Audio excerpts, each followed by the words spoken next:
Procurando uma forma digital e inovadora de acompanhar e cuidar da jornada de tratamento do seu paciente, além de gerar insights através de dados e métricas? A Johnson & Johnson MedTech traz a solução. BodyMais, a solução digital que suporta seu paciente durante toda a jornada de tratamento e garante que você tenha visibilidade de cada etapa. Um aplicativo para os pacientes e uma plataforma para você e sua equipe multidisciplinar. Acompanhamento desde a primeira consulta. Checklist personalizado de acordo com cada plano de saúde. Informações sobre data da solicitação e autorização da cirurgia. Detalhes do agendamento da cirurgia como data, hospital, técnica cirúrgica e convênio.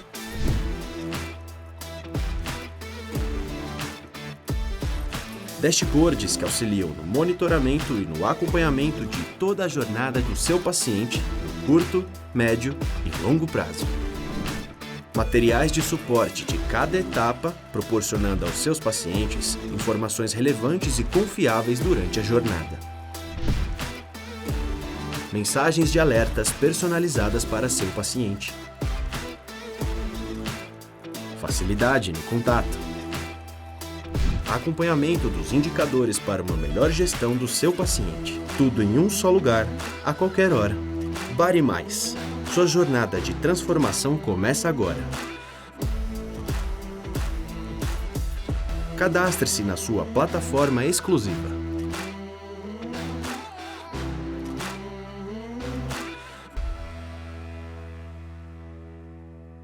Seja muito bem-vindo a mais um episódio do podcast Questão de Saúde. E hoje vamos falar de um tema super interessante, cirurgia plástica.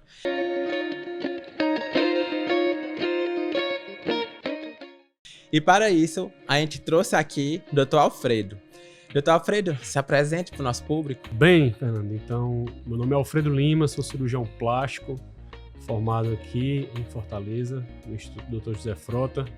Tive fellowship em Dallas, em Beverly Hills, nos Estados Unidos, onde eu adquiri conhecimentos lá sobre cirurgia mamária e contorno corporal e tenho atuado no mercado aqui exclusivamente como cirurgião plástico há 4 anos.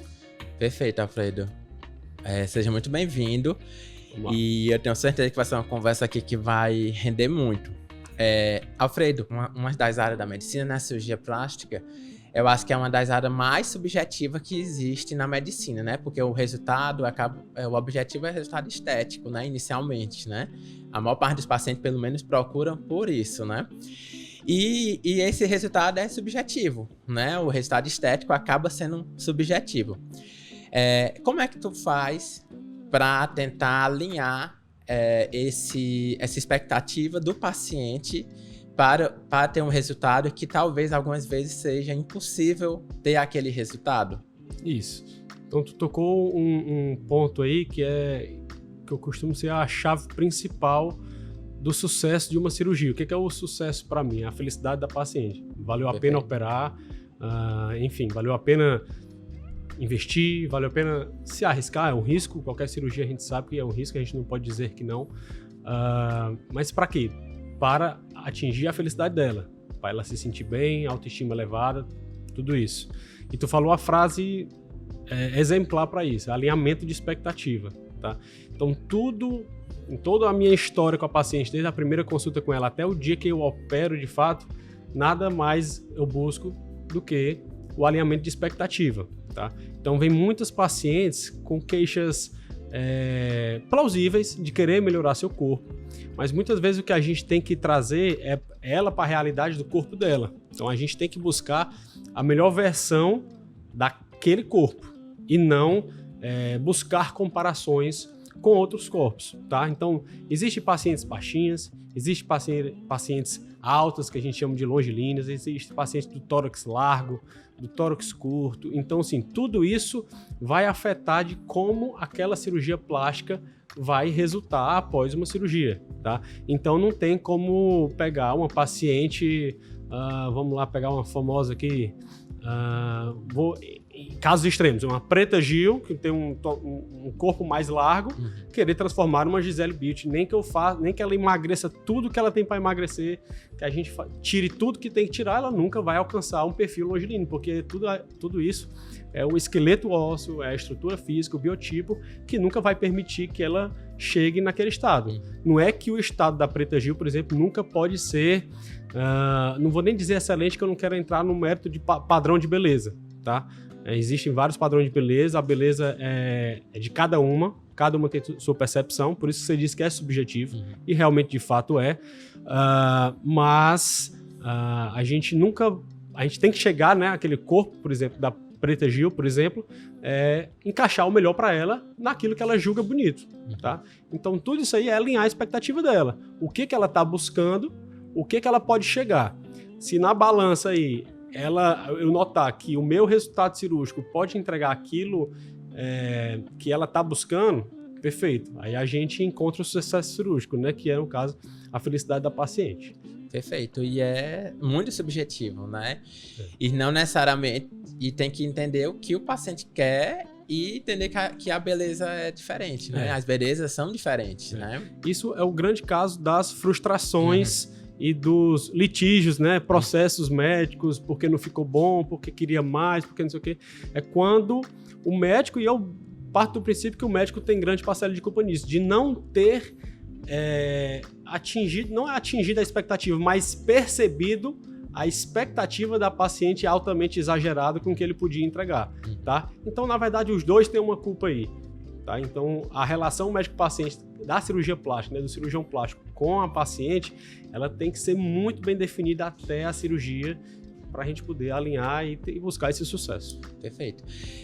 No caso da minha área, né, cirurgia bariátrica, muitos dos meus pacientes acabam perdendo 30, 40 quilos e muitos ficam com excesso de pele e a gente chama isso de cirurgia reparadora. O que é que tu acha desse termo? Acha que realmente é diferente cirurgia plástica para cirurgia reparadora ou tu não gosta dessa diferenciação?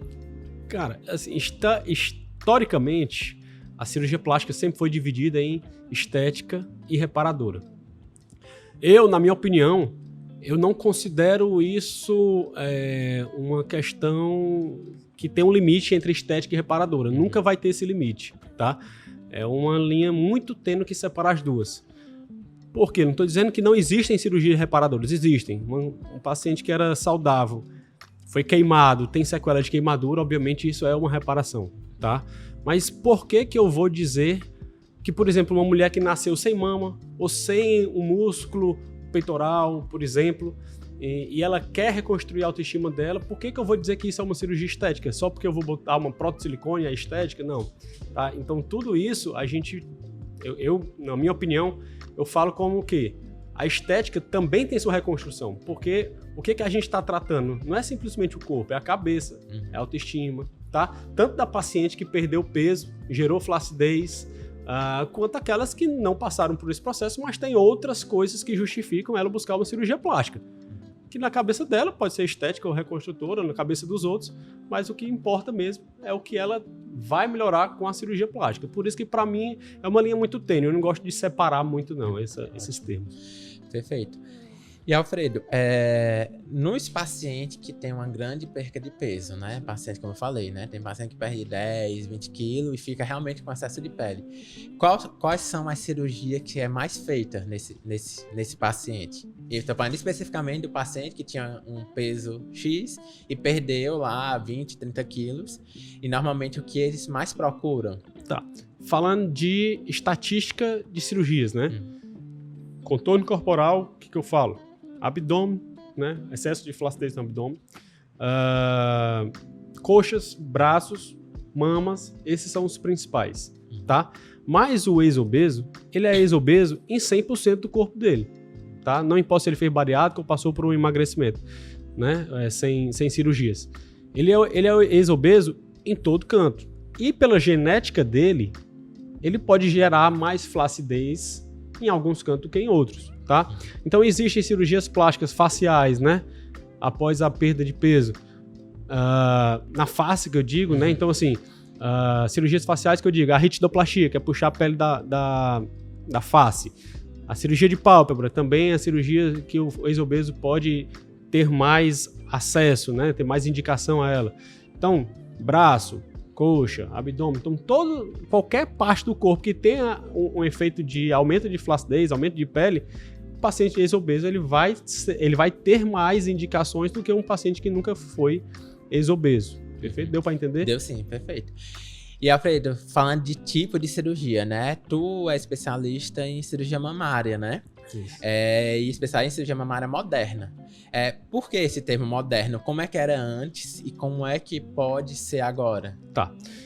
Seguinte, eu faço muita cirurgia mamária, né? Sou especialista nisso e faço também contorno corporal, lipoaspirações, abdominoplastias, enfim. Aí a sua pergunta em relação à cirurgia plástica moderna, o que é isso? É mais um termo, com as técnicas novas, modernas que eu vou explicar, a gente consegue diferenciar um pouco o resultado, tanto estético, na minha opinião, quanto de durabilidade, previsibilidade do resultado, tá? É clássico, quando aquelas pacientes perdem muito peso e fica só a pele e o osso praticamente, já era comum colocar-se por debaixo do músculo, a prótese, por exemplo, né? Porque normalmente elas perdem grande volume e muitas das vezes, não vou dizer 100%, mas precisa-se sim usar prótese de silicone para poder dar o volume que ela quer. Então, muitas vezes, né, antigamente inclusive, a gente lançava a mão do plano submuscular. Não é 100% dos casos.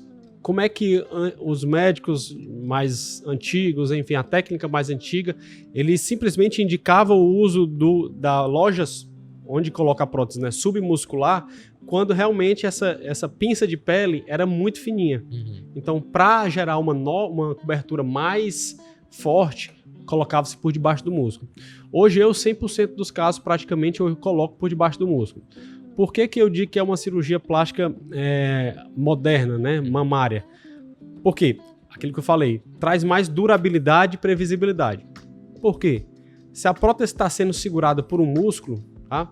A gente sabe que pele não segura nada. Não é à toa que cai com emagrecimento. Não é à toa que um brinco não segura, o rasgo da orelha não segura um brinco a longo prazo. Então, ou seja, pele não segura nada, quem dirá o peso de uma prótese. Então, na minha ideia, ao colocar por debaixo do músculo, eu tenho uma estrutura que é firme, que não sai do lugar, está lá no osso, né, fixo tanto na origem quanto na inserção. Então, se esse músculo está segurando a prótese, ela é, sim, mais durável naquele canto. Não estou dizendo que a mama vai ficar lá pro resto da vida, com um ano de cirurgia vai ser igual a 10, não. Mas se a gente comparar uma técnica por cima do músculo, que a gente chama de subglandular, e a técnica por debaixo do músculo, com certeza a por debaixo do músculo vai ceder mais lentamente do que a outra, tá? Isso é uma das bases, pilares de uma cirurgia plástica moderna. O outro pilar é a segurança do procedimento. Como assim segurança? A outra é insegura? Não.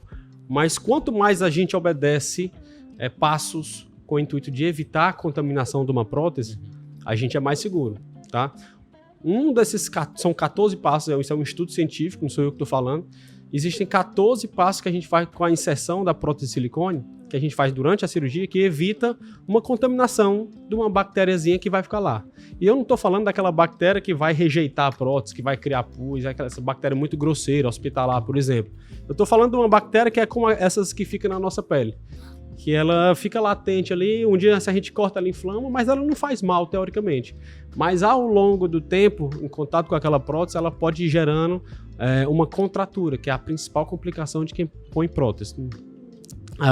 Então, colocar por debaixo do músculo já previne um pouco isso, e é um dos passos, e é um dos 14 passos. Por quê? A gente considera que a glândula mamária é um conteúdo, é um tecido cheio de bactériazinha inerente dessa, tá? Por quê? Se há comunicação com o meio externo, e é por isso que sai leite da glândula mamária, então aqueles ductozinhos da mama tá cheio de bactériazinha. Então, se a gente pega uma prótese e bota em contato com o tecido que a gente tirou alguma parte, tem uma certa contaminação ali, aumenta-se o risco, por exemplo, né, de uma contaminação. Se a gente bota por debaixo do músculo, o músculo protege, ela não está em contato com essa glândula e por si só já favorece uma menor chance de infecção, tá? Outros passos, eu não vou listar os 14, mas é uso de produtos e materiais modernos para a inclusão de próteses, como o funil. Então a gente não pega mais na prótese para poder colocar ela no corpo, tá? A gente bota no funil, tipo um saquinho de confeiteiro que a gente aperta e ela sai, né, como se fosse direto para o corpo sem eu pegar a prótese. Lavar com antibiótico a prótese antes de ser aberta da caixa da fábrica. Lavar o corpo da paciente dentro com antibiótico antes de colocar a prótese. Então tem várias coisas. O uso de fio farpado, que é outro fio que é importado, que normalmente os planos não dá, os hospitais não têm com facilidade. Então a gente importa tudo isso aí, inclui no custo da cirurgia para poder ser uma cirurgia mais segura. Tá? E o terceiro pilar seria o quê? A segurança, durabilidade e previsibilidade. E o terceiro é a recuperação rápida. E por que é a recuperação rápida? Se eu isolo a minha prótese com a força do músculo, a prótese está bem encaixada lá, eu não preciso passar 3 semanas com o braço paradinho, que é o que é comum a gente ver por aí, porque senão a prótese sai do lugar. Então, como está bem sustentada por trás do músculo, eu consigo liberar movimento com 3, 5 dias tranquilamente. No caso de mastopexia, se não for mastopexia, no outro dia já tá. Então, por isso que tem aqueles vídeos da mulher normalmente. Aquele vídeo, muita gente acha que aquilo é puro marketing. Né? Não, mas na verdade, aquilo ali é o exercício, é o alongamento do músculo para poder gerar, inclusive, menos dor pós-operatório. Então, ao elevar os braços, já quando acorda da cirurgia, é uma coisa que a gente estimula e ela tem que fazer 5 vezes por hora durante 5 dias no mínimo. Para quê? Para alongar o músculo, sentir menos dor e permitir que ela se mobilize tranquilamente. Ela perceba que aquilo não faz mal para ela. Perfeito. E sobre cirurgia de contorno, Alfredo, o que é que tem de novo, o que é que tem de tecnologia nova que vai facilitar essa recuperação do paciente e no resultado final também? Top, excelente pergunta. A cirurgia plástica moderna mamária, como eu falei para você, é uma coisa muito técnica. Né? É uma coisa mais de técnica. Pro lado do contorno corporal, a gente já tem muita tecnologia de fato, né? Ajudando a gente a alcançar melhores resultados, menores cicatrizes, por exemplo. Então, normalmente o contorno corporal a gente faz o quê? Tira o excesso de pele, né? Faz uma lipoaspiração, isso seja em braço, seja em coxa, seja em abdômen, seja nas costas, tá?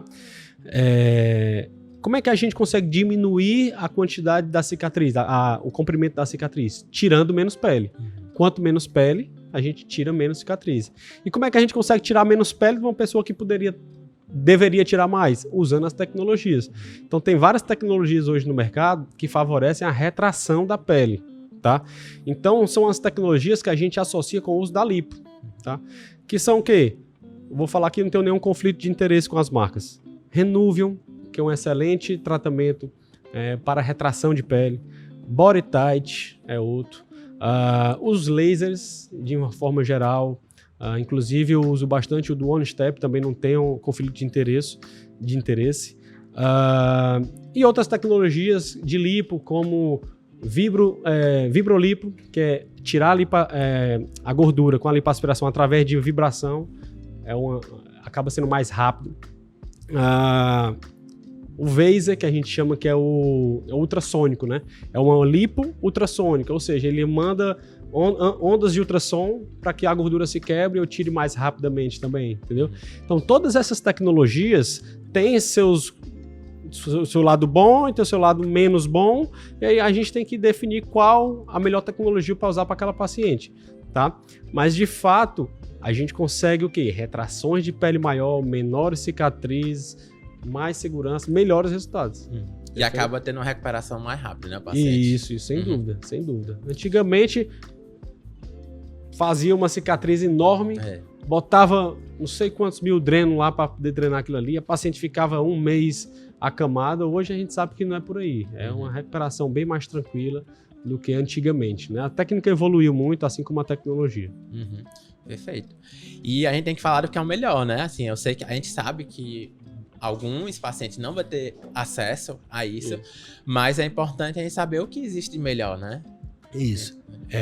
Eu sempre falo para os pacientes, não, eu indico o que seria melhor para ela. Doutor, isso aqui realmente não cabe no meu orçamento. E a gente sabe que, junto com a tecnologia, está o custo, e a gente sabe que é uma cirurgia mais custosa quando usa-se essas tecnologias. Mas eu fiz o meu papel de indicar o melhor. E aí depois a gente vai alinhando a expectativa que a gente falou na primeira pergunta. Beleza, se você não usar isso aqui, a gente vai ter que não usar a tecnologia. Então sua cicatriz vai ser um pouquinho maior, teu resultado de retração vai ser menor. Porque, por exemplo, numa abdominoplastia, a gente vai tirar a pele da paciente aqui na barriga, vai ficar lisinha, mas ela foi ex-obesa no 360, como eu falei. Então ela vai ter pele sobrando aqui atrás, ela vai ter pele sobrando aqui nas costas, na área do sutiã, tá entendendo?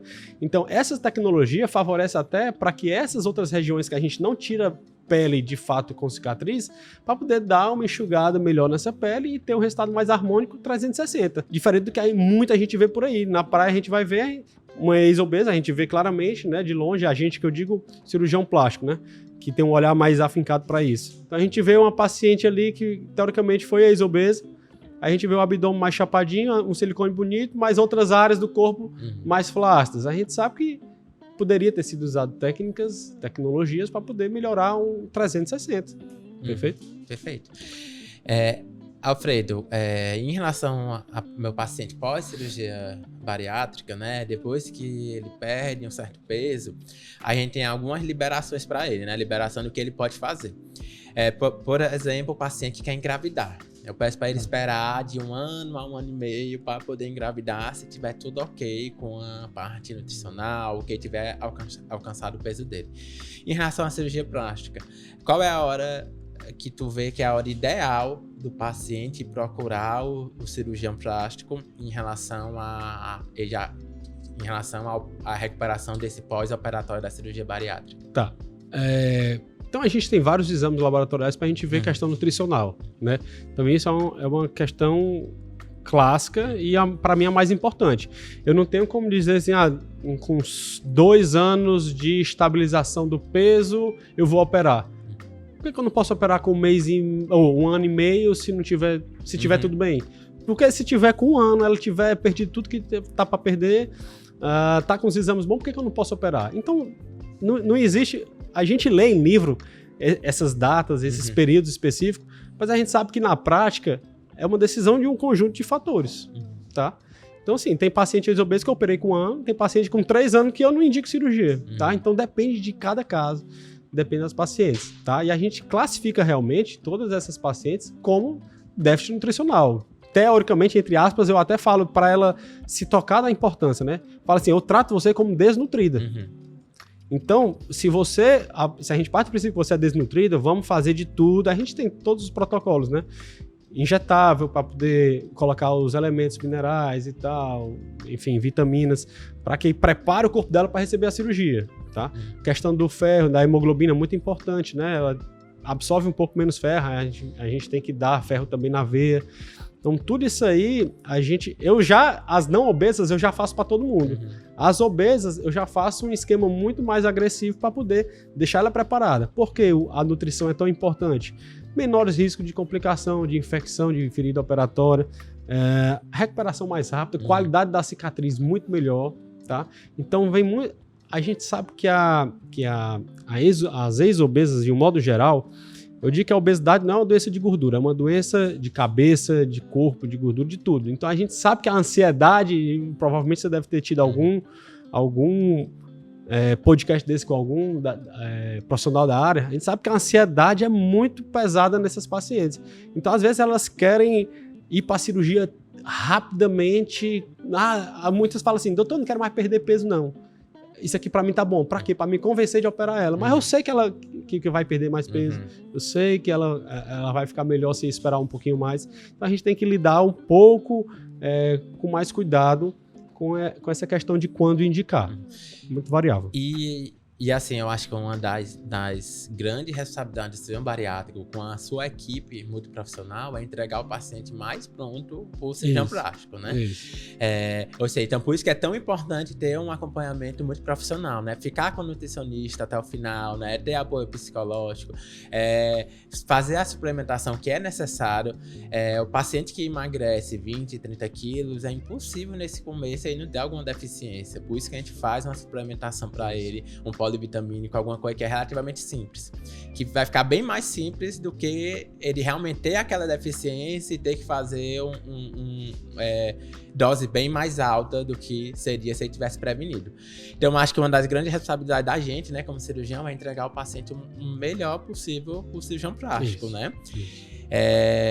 E o cirurgião plástico tem a responsabilidade de ver aquele paciente, né, fazer a avaliação dele e dizer que o paciente está pronto ou não. Porque pode estar pronto na minha cabeça, que não tem experiência com isso, e num profissional específico, né, que é o cirurgião plástico, não está pronto ainda. Isso. Então, eu acho que aqui o mais importante é o paciente confiar, né? O paciente confiar na gente, né? A gente faz isso, é nossa especialidade, né? Então, confiar no cirurgião, né? Por isso que é importante procurar bons profissionais. Isso. Porque aquele bom profissional vai falar o que é necessário, o que tem evidência, o que é importante, né? Isso. E Alfredo, tu vê, a gente um pouco já falou disso, né? Mas tu vê algum impeditivo pro paciente não realizar a cirurgia? Só resumindo, porque tu já falou isso um pouco, mas fala mais um pouco sobre isso. Qual seria o impeditivo do paciente não realizar a cirurgia pós grande perca de peso? Eu digo que nesses casos, a gente já parte do princípio que a paciente perdeu peso, ela tem indicação, né? Uhum. Então, certo. Indicação cirúrgica ela tem. A principal causa de eu contraindicar a cirurgia é o fator psicológico. É impressionante, tá? Então, eu vejo que o quadro de ansiedade, depressão, e a gente sabe que existe isso, não tem por que a gente negar. Eu limito muito a expectativa e até as indicações da paciente quando eu noto uma paciente dessa forma, tá? Então a gente tem que ter muito cuidado, porque a partir do momento que a gente opera uma paciente que está com um certo descontrole, e é uma das coisas que eu sempre falo em consulta para as pacientes, ex-obesas ou não ex-obesas, uma das principais chaves do sucesso, aquele sucesso que eu falei lá atrás, além do alinhamento de expectativa, é o equilíbrio psicológico, tá? Então o equilíbrio psicológico, o que eu quero falar com isso? Controle pessoal, controle da situação de filhos, de casa, de trabalho. Então tem muita gente que quer operar parecendo um turbilhão. Chega na consulta, quer marcar por daqui 15 dias a cirurgia. Calma aí, vamos com calma. É o momento certo, não é? Nem te conheço direito, vamos conversar. Tá entendendo? Então, um dos fatores mais chaves e mais que eu pego no pé para contraindicar a cirurgia é realmente o psicológico, tá? Que realmente isso é muito importante, e quando a gente opera alguém que está num quadro de descontrole, e no quadro dos ex-obesos, e quando noto nos não ex-obesos também, eu sempre peço uma avaliação psicológica para a psicóloga, não, beleza, tá tranquilo e tal, ela vai tolerar o pós-operatório, aí a gente vai e opera. E até porque o paciente portador de obesidade, a gente vê ele como uma doença crônica, né? Então, na verdade, a gente fala ex-obeso com um objetivo fácil, né? Técnico da palavra. Né? Técnico da palavra. Isso. Mas, na verdade, o paciente é um obeso emagrecido, né? Isso, então, perfeito. Aí é muito importante ele estar bem com aquilo, entender o que é que vai ser feito e novamente, alinhar a expectativa. Isso. Né? Isso. Alfredo, tem uma parte aqui do nosso podcast que a gente abre pergunta para os pacientes, e eu vou fazer alguma dessas perguntas para tu agora, tá certo? Eu vou ler igualzinho como o paciente manda a pergunta. Só uma coisa para a gente finalizar, eu acho que é até algo que me veio à lembrança agora, mas que faz alusão a algumas coisas que a gente falou. Eu costumo falar nas consultas também, para esse tipo de paciente, que nunca será só uma cirurgia. Doutor, eu me queixo do abdômen. Eu falei assim, a possibilidade de no seu abdômen a gente ter que entrar para tirar mais um excesso de pele, mais não sei o que, é comum. Por quê? Aquele negócio da flacidez 360. Então, se eu faço um abdômen aqui, tá? Ela vai ter flacidez até aqui. Então, obviamente, eu não quero fazer a maior cicatriz possível para tratar uma coisa mínima que seja. Mas sempre vai ter alguma coisinha para fazer no ex-obeso. Seja uma coisa cirúrgica, tirar mais um pouquinho de pele, ou seja, uma retração de pele com tecnologia mesmo, com fisioterapia dermatofuncional, tá? Então, o paciente tem que estar ciente de que com uma cirurgia é mais difícil eu entregar resultados do que em pacientes que não têm essa flacidez generalizada, tá? Então, outra coisa que tem que estar na cabeça dessas pacientes é isso, tá? O que muitas acontece, o que muitas fazem, né? Aceitam isso tranquilamente, nunca vi ninguém reclamar disso, embora eu sempre falo. Beleza, vamos fazer o que? O abdômen com lipo. Às vezes quer associar com a mamoplastia. Em casos dá para fazer, em outros casos não dá para fazer. Mas quando ela for fazer outra, vamos fazer aqui o braço. Vamos aproveitar para tirar aquele excesso de pele que ficou aqui no abdômen. Então sempre tem esse asterisco aí, né? Algum retoquezinho aí, é comum ter, não vou dizer que é sempre, mas é comum ter. E é importante vocês que estão ouvindo esse podcast saber disso. Perfeito. Uma pergunta que fizeram lá no meu Instagram, que inclusive quem nos segue lá é Fernando Kennedy PC Bariátrica, e o Instagram do Questão de Saúde é Uma Questão de Saúde número 1, certo? A gente sempre tá falando mais sobre assunto de qualidade de vida, sobre assunto relacionado ao tratamento da obesidade e outros temas também. Uma pergunta que fizeram lá foi bem simples, assim, qual o valor da cirurgia? Que é um negócio que, infelizmente, a gente acaba recebendo muito isso, e a gente entende. Tanto pra ti quanto pra mim, né? Isso, a pessoas normalmente vê isso como um produto, né? Mas aí não pode, inclusive a gente é proibido de tratar isso como um produto, né? O que é que tu diz para esses pacientes? É a pergunta mais feita, né? Em quem tem Instagram que mexe com isso, é realmente a pergunta mais feita. Eu costumo, né, quando eu tô com tempo, eu costumo começar a conversar, né, com esse paciente que fala assim. Eu falo assim, tu já reformou uma casa? Já. Ela, pois é. Quanto é que tu gastou de pintura? Algumas falam, algumas ficam, né, rindo e tal, não sei o que. Pois é. Vamos falar só da pintura. Tu pintou todos os quadros da tua casa? Todos os quartos da tua casa? Tu pintou com uma tinta boa? Tu pintou com uma tinta acrílica? Tu pintou, enfim. O que eu quero falar com isso? É um serviço. Então não tem como mensurar um serviço como se eu botasse numa prateleira no supermercado e falar que aquele cereal ali é R$10. Não existe. Tá? Não tenho como falar que uma mamoplastia é 20 a 30. Não tenho como falar. Tudo depende do caso. Tem mamoplastia que custa menos, tem mamoplastia que custa mais. E a variação, o pessoal, mas eu quero uma média. Eu acho até injusto dar uma média, porque a variação é tão grande que eu posso dizer uma média e ser muito mais ou ser muito menos. Tá? Então, é realmente um serviço. O serviço, ele depende muito da dificuldade do serviço e do uso de tecnologias, por exemplo, e da quantidade da equipe. Então, não é uma coisa fácil de se responder. É só uma média que eu quero me programar. Quer se programar? Vai numa consulta. Né? Vê se você está pelo menos habilitada para isso, tá? Veja seus exames e tal, na primeira consulta você já sai com o seu orçamento, pronto, aí a gente tem uma avaliação, ou seja uma consulta online, ou seja uma consulta presencial. É muito comum essa pergunta também na consulta presencial, mas eu vou sair com o orçamento já e tal. Fala assim, você vai sair com um orçamento bem próximo da realidade, que uma vez eu avaliando presencial, online, que a paciente, antes de começar a consulta, ela manda fotos do jeito que eu peço, tá, do todo o corpo dela, e eu avalio mais ou menos, eu falo assim, pela foto, eu tô vendo que seu orçamento vai ser esse aqui. Mas quando você chegar aqui para avaliar presencialmente, pode ser que esse orçamento diminua um pouquinho, aí eu falo, realmente é um pouquinho ou aumente um pouquinho, a depender, né, do que for. Mas normalmente na consulta presencial, na online, a gente tem uma média bem aproximada. É diferente de uma pessoa me perguntar no Instagram se eu nunca ter visto e dar uma média. Tá? Então, consulta, pessoal. Perfeito. E a gente não pode, né? A gente não pode nem divulgar além valores. de ser proibido, né? Isso aí é óbvio, né? Eu falo assim, é o bom senso. O bom senso não tem como dar. O conselho fala lá que é proibido para poder simplesmente proibir, mas é bom senso. Perfeito. Outra pergunta que fizeram foi desse jeito. Eu sou uma paciente ex-obesa. A minha cirurgia vai ser diferente de uma pessoa que nunca teve obesidade? Sim. Sim, porque a gente falou várias coisas aqui nesse podcast que justificam isso, tá? Paciente ex-obesa já entra como, entre aspas, mais uma vez, desnutrida. Então a preparação é muito maior, né? A seriedade que ela tem que encarar essa cirurgia é maior. Os riscos de complicação, de ferida, de ter que abrir um pontinho é maior. Porque normalmente o emagrecimento ele deixa a pelezinha bem fininha. Normalmente quem não tem a pele é mais grossa, então segura mais. Por isso a tal da abertura dos pontos é mais comum no ex-obeso. tá? Então, índice de infecção de ferida operatória também aumenta um pouco mais nos ex-obesos. Índice de retoque, que a gente já falou que aumenta mais no ex-obeso. Então, nunca vai ser a mesma coisa, tá? Não é que você não vai ter um resultado nítido.